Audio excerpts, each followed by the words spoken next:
Sme spoločenstvo Slnečnica, ktoré patrí momentálne pod neziskovú organizáciu FLO Slovakia. Vznikli sme pred 4 rokmi na podnet našej priateľky a pani magistry Magdaleny Stravkovej, vtedy ešte študentky sociálnej práce, s cieľom pomôcť ľuďom s určitým handicapom, či už mentálnym alebo telesným, cieľavedome využiť čas a tráviť ho s ľuďmi, na ktorým ich záleží.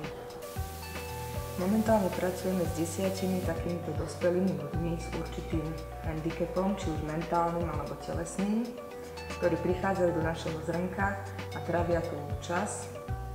Stretávajú sa 4-krát v týždni, v čase od 8. do tej 12. alebo teda 1 hodiny, kedy pre nich potom prichádzajú ich rodičia. Týmto našim veľkým deťom sa venujú s takou veľkou trpezlivosťou, láskou a s takou odhodlanosťou 4 animátori, ktorí sú im neustále k dispozícii. Počas tohto času, ktorý tu spolu s nami trávia, sa snažíme využívať rôzne formy a aktivity, ktoré im slúžia na to, aby rozvinuli svoje myslenie, tvorivú činnosť, športovú činnosť, radi tancujú, kreslia. Jednoducho robíme všetko, čo ich baví a umožňujeme im v podstate využiť ten čas tak, ako si predstavujú. Ničom ich neobmedzujeme a snažíme sa im vo všetkom vychádzať v ústretí. Zároveň tak tou druhou stránkou, ktorá je veľmi dôležitá tejto práce, je to, že vlastne rodičom umožníme mať chvíľku času pre seba. Naše stretnutia sú pravidelné a prebiehajú v tzv. Dennom harmonograme. Ráno po príchode začíname rozhovormi pri kávičke, čaji, koláčiku. Deň začíname modlitbou. Aby sme trošku zmenili prostredie, tak volíme vychádzky do okolia a spájame ich s rôznymi aktivitami podľa ročného obdobia. Napríklad na jar vyhrabávame trávnik, v lete sa hráme s loptami, so švihadlami, na jeseň zbierame listy, hrabeme, zametáme, v zime odhrňame sneh, krmíme vtáčikov a v rámci vychádzky chodíme aj do obchodov a spoločne nakupujeme pomôcky pre tvorivé dielne. Po návrate z prechádzky začíname tvorivé dielne. Tu si precvičujú prsteky, strihaním, lepením, malovaním, kreslením a využívame rôzne techniky, materiály, z ktorých za pomoci animátorov vyrábame krásne veci. Tvorivé dielne striedame aj s čítaním, s matematikou, alebo to doplňame hádankami, alebo sa hráme na obláčiky, kde si rozoberáme rôzne témy z Biblie, z prírody, zdravej výživy, športu, hudby a iné.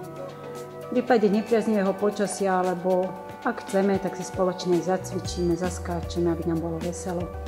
Náš denný program končíme takými rôznymi voľnými aktivitami, kde dávame možnosť vlastnému výberu spoločenských hier. Radi sa hráme pexesov, stolný fotbal, skladáme pucle, počúvame hudbu a hlavne sa rozprávame. Počas celého roka sa zapájame do rôznych kultúrnych podujatí, ktoré si sami pripravíme. Február je mesiacom karnevalov, tak si vyrábame masky, vyzdobujeme si naše zrnko, spievame a veľmi radi tancujeme. Na Deň Matiek si pripravíme krátke básničky, vyrobíme srdiečko pre mamičky. Letos si spestríme výletmi do okolia, na loď, zajdeme si na zmrzlinku alebo ideme do cukrárne. Ak je možnosť, ideme spolu aj do divadla. Táto naša práca má okrem tej peknej stránky, ktorá je vlastne to, že sa venujeme tým našim veľkým deťom a poskytujeme im svoj čas, ešte aj takú inú formu, alebo tú druhú stránku, a to je vlastne financovanie takejto činnosti. Doposiaľ sme využívali príspevok, ktorý nám poskytovalo mesto Piešťany prostredníctvom Úradu sociálnych vecí a rodiny. A to bola taká aktivačná činnosť formou dobrovoľníckej služby. Túto činnosť sme teda využívali po dobu 6 mesiacov v danom kalendárnom roku, ale nastáva obdobie, kedy vlastne táto činnosť končí, tým, že sa ten projekt ukončil už v minulom roku. A tak sa pred nami otvára taká nová výzva, alebo také nové obdobie, ktoré má také dve variácie.